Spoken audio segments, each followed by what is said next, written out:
Hello everyone! Kumusta po? Annyeonghaseyo. Learning Korean numbers from 1 to 30. Itutuloy natin ngayon ang from 31 to 60. So ituro ko sa inyo guys kung paano bibigkasin. Kagaya ng sabi ko sa part 1 nun is sa Korean numbers, meron silang dalawang klase ng pagbigkas nila. Okay, handa na ba kayo?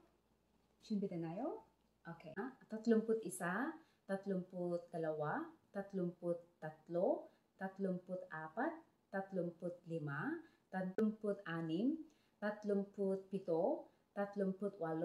39, 40. Sa Korean letters, wala silang L. So, meron silang real. So, ayan. Meron silang real. Pero binibigkas nila yon ng R. Pag isusulat nila is L. 31 sa kanila is Sorun Hana. Ganun yung pagbigkas nila. Pero yung pagsulat nila is L. Okay? Okay, gawin natin. First part is Sorun Hana, Sorun Dul, Sorun Set, Sorun Net, Sorun Tasot, Sorun Yosot, Sorun Ilgop, Sorun Yodol, Sorun Ahop, Mahon.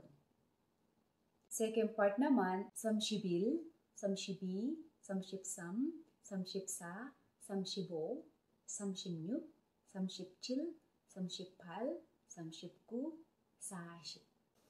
41, 42, 43, 44, 45, 46, 47, 48,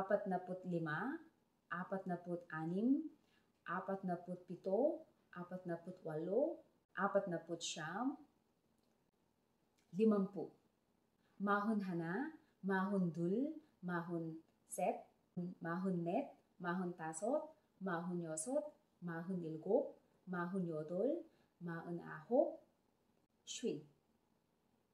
Yung second part naman, Sashibil, Sashibi, Sashipsam, Sashipsa, Sashibo, Sashimnyup, Sashipchil, Sashipal, Sashipku, Oship.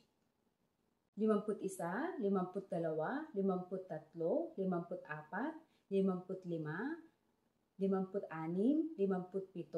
58, 59, 60. Sa Korean naman, yung first part is Shwin Hana, Shwin Dul, Shwin Set, Shwin Net, Shwin Tasot, Shwin Yosot, Shwin Ilgop, Shwin Yodol, Shwin Ahop, Yesun. Yung second part is Oshibil, Oshibi, Oshipsam, Oshipsa, Oshibo, Oshimnyup, Oshipchil, Oshipal, Oshipku, Yukship.